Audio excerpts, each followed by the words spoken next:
I was just sitting there and I just had a major breakthrough. And I'm gonna tell you how. Oh my god, I just can't believe it. So I was sitting there journaling. What a weird day it's been. I've been feeling sick. I'm trying to recover, trying to regain my energy.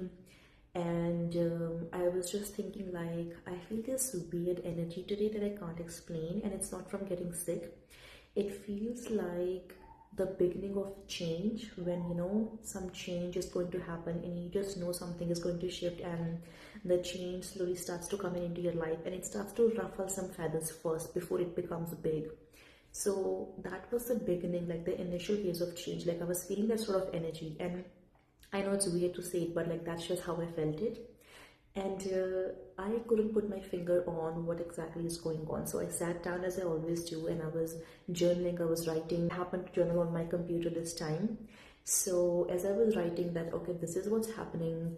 The thing with automated writing or journaling is that when you're in a flow state, things will just happen, things will just come to you, things will click, and channeling becomes so much easier in that state. So I was writing, and I wrote this first layer of this weird energy I was feeling, and I was feeling down. And I was also like proud of myself for doing all my daily chores today and not like delaying anything to tomorrow. And as I was writing this, I was like, okay, let's see, let's go a layer deeper and let's actually see what's going on.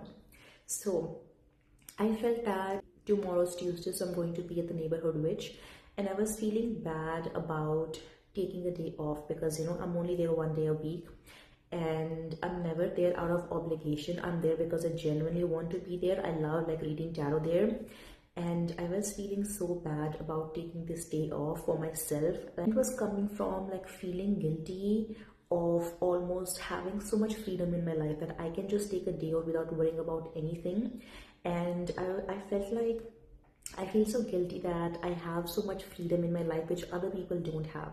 So I was feeling guilty of having abundance which I have in my life right now, like the time, the freedom, the resources I have made available. And I made myself realize that these things weren't just given to me. I have worked hard for it. Like, I have made certain choices and decisions which has led me to this point in my life, and I come from a very humble background, and especially as an immigrant, as a woman, I have had to work like really hard these past few years. And if I wanted, my life could have looked very different and very difficult, but again, because of the choices I made along the way, this is where I am, and I love where I am. So I was like, why am I then feeling guilty about enjoying where I am? Like, I'm also about to go on like a few days, like I'm taking a few days off next week, and I'm going to Toronto like I do every year. And I was also feeling bad about having the freedom to take a week off from work, because again, the freedom I have and the obligations that I don't have. So I was like, okay, I get that other people around me may not have as much as I do, but why do I feel bad about enjoying it? And I realized that it's not my experience. I've never actually been in a situation where someone had told me like, Batsla, you can't enjoy this because other people don't have it, so you don't have the right to enjoy it.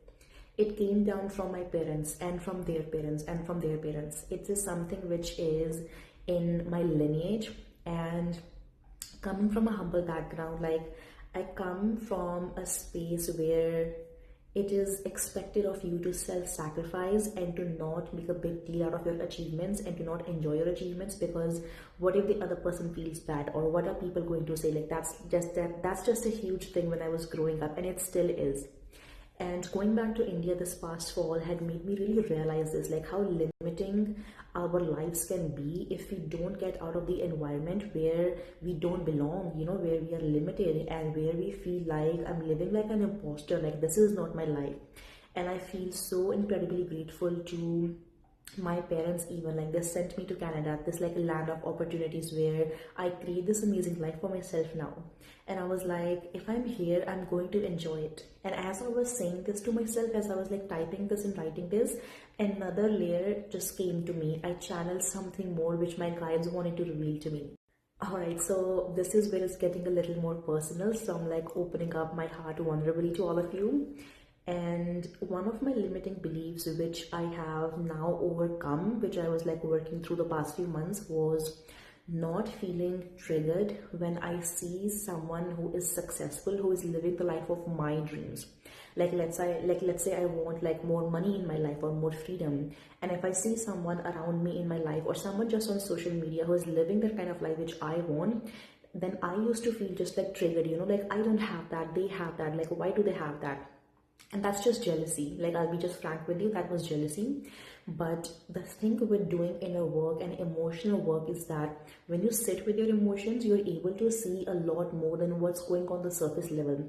Like on the surface level, I was feeling jealousy and I was feeling triggered, I was feeling bad that I don't have that. But on a deeper level, the universe was putting those people in my life, in my field, so it can show me what is possible for me. I never would have been able to see that person successful. That person would never have come into my field if the universe hadn't told me, like, Vatsala, this is possible for you. If this is possible for that person, it is possible for you. So know that if you see my life and if you feel like, I love how you're able to channel. I love like you're an amazing leader, and these are the compliments which people around me have given me. So if you feel like some part of my life is desirable to you, know that it is possible for you. If it's possible for someone like me, such like a simple regular person from such a humble background, it is definitely possible for you. So when I work to this belief that, okay, my jealousy is showing me what is possible in my field, like the universe is asking me to dream bigger, to open myself up to more. And as I did, like as the shifts that I went through, like back in end of February, like about a month ago, what I transitioned into is this new feeling where if I see someone living the life of my dreams, I'm like, wow, this person is such an inspiration to me. And thank you, universe, for putting them in my way, because now I see what is possible for me.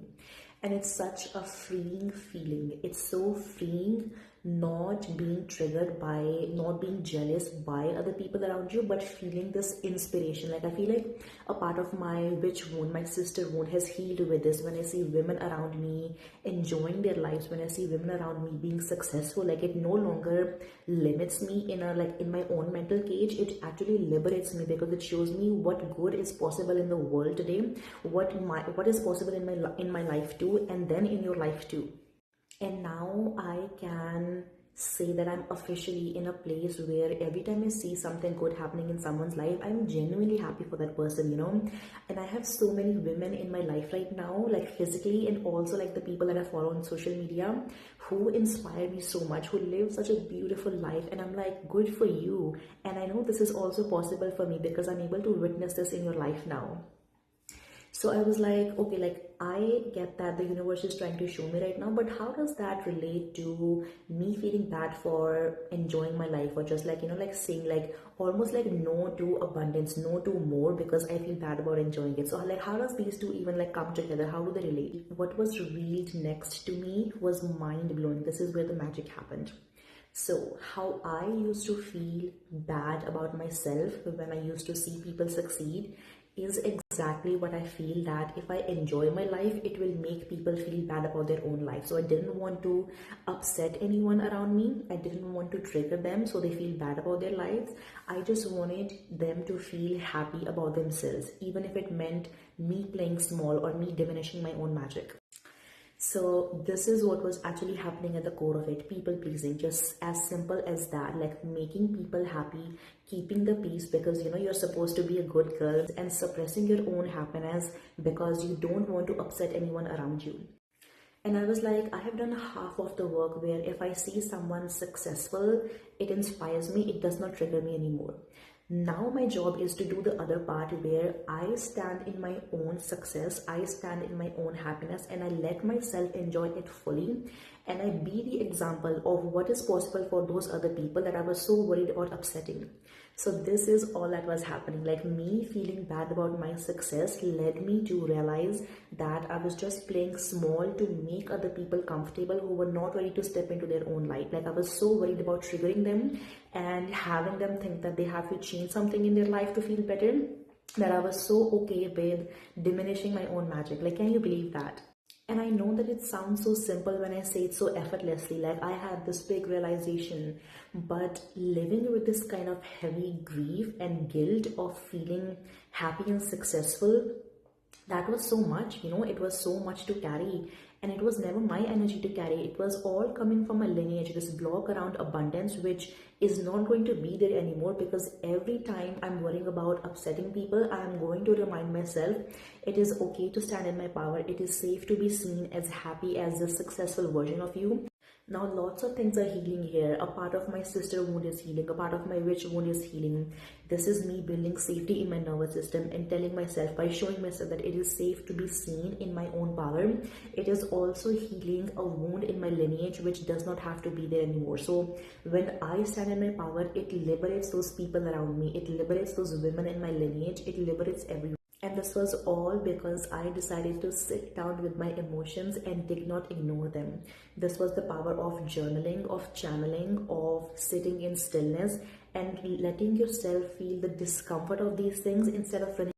One thing I forgot to mention is that your environment is so important, that when you're journaling, when you're channeling, and when you're doing this exact exercise which I shared with you, it's so important to have the right space for it, to have the right environment for it. And what I like to do is I just like to sit in a space where I can really think and where I can be completely still. And I always like to play some sort of frequency music in the background.